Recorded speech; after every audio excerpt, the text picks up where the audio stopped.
అంతర్జాతీయ మార్కెట్లో crude oil ధరలు భగ్గుమన్నాయి. బ్రెంట్ క్రూడ్ ధర 6% పైగా పెరిగి $77 క్రాస్ చేసింది. ఇరాన్ తన పొరుగు దేశాల్లోని అమెరికా స్థావరాలపై దాడులు చేసిందన్న వార్తలతో అంతర్జాతీయ మార్కెట్లో ముడి చమురు ధరలు ఒక్కసారిగా పెరిగాయి.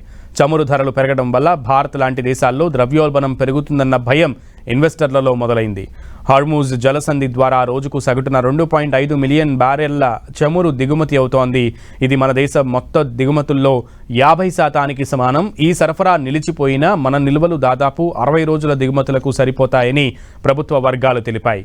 అయితే అదనంగా చమురు మార్కెటింగ్ కంపెనీల దగ్గర ఉన్న రిఫైన్డ్ ప్రొడక్ట్ నిల్వలు ఈ సామర్థ్యాన్ని మరింత పెంచుతాయి. దీంతో మన దేశంలో చమురు భయాలు మరింత పెరిగాయి.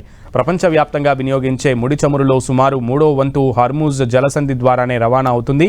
Saudi Arabia, Iran, UAE, Kuwait, Iraq వంటి దేశాల నుంచి చమురు ట్యాంకర్లు ఇక్కడి నుంచే వెళ్లాలి.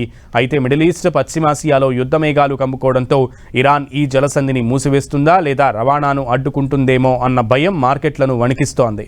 ఒకవేళ చమురు సరఫరా నిలిచిపోతే అంతర్జాతీయ మార్కెట్లో క్రూడ్ ఆయిల్ ధరలు $100 క్రాస్ చేయొచ్చనే అంచనాలు మొదలయ్యాయి. ఇక ఇదే జరిగితే మన ద్రవ్యోల్బణం రేటు ఒక్కసారిగా పెరుగుతుంది. చమురు ధర పెరిగితే రవాణా ఖర్చులు పెరిగి నిత్యావసరాల ధరలు పెరుగుతాయి. ఇది స్టాక్ మార్కెట్లపై ప్రతికూల ప్రభావం చూపుతుందని ఎక్స్పర్ట్స్ చెప్తున్నారు.